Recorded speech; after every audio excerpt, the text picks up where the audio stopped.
Hi, welcome to the Pam Paris channel. My podcast is now in progress. Let's tune in. Okay, Pam, here's a question for you. There's a 49-year-old woman who wants to know why she has never been in a successful relationship since childhood. She's been dating since she was 5 years old, according to her. Teen years, high school years, college years, out of college.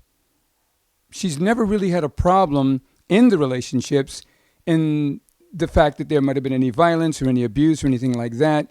It's just that they just irreconcilable differences. It just doesn't work. She's 49 years old. She does not want to get into another relationship until she can troubleshoot what the problem could be. What are your thoughts? My first question, well, you already said she was not abused in any of the relationships. But I would ask her, was she ever abused as a child?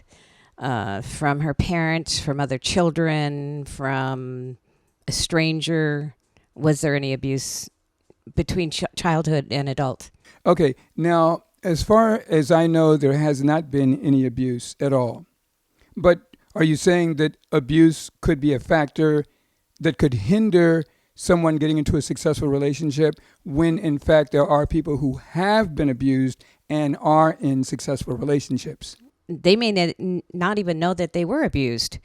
They might have thought of it as being something that's normal, which I think when they're young like that, a lot of times they don't know the difference between being abused or not until they get older and see other people around them and see how they're behaving. Okay. Now, in this particular case, she does admit that she had a great upbringing and there's been no abuse from what I could see. But now to your point where maybe she was abused and doesn't know it, that would be a whole different discussion.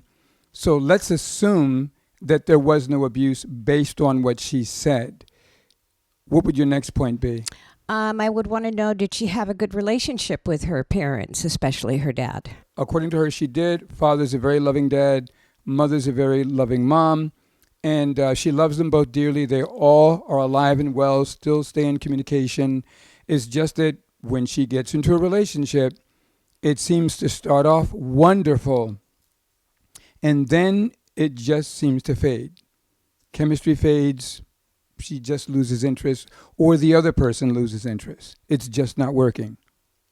Well, on her side of it, I would ask her, does she think that maybe she's looking for somebody that's like her father?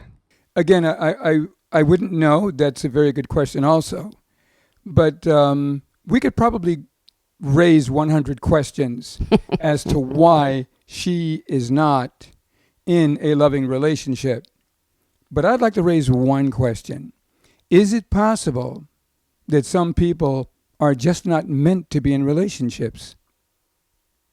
And no matter what you do or which way you turn the Rubik's Cube, this will not be solved. And the reason why I raised that question is because I personally, as a dating coach up in the Bay Area for years, I have met many single men and many single women. In just my hours and hours of conversing with them, talking with them, hanging out with them, going out to happy hours with them, it's kind of obvious that they're just not letting anyone in. They're just not making room for another person, therefore creating a life of singleness against their will. Is that possible? And what are your thoughts on that? Yes.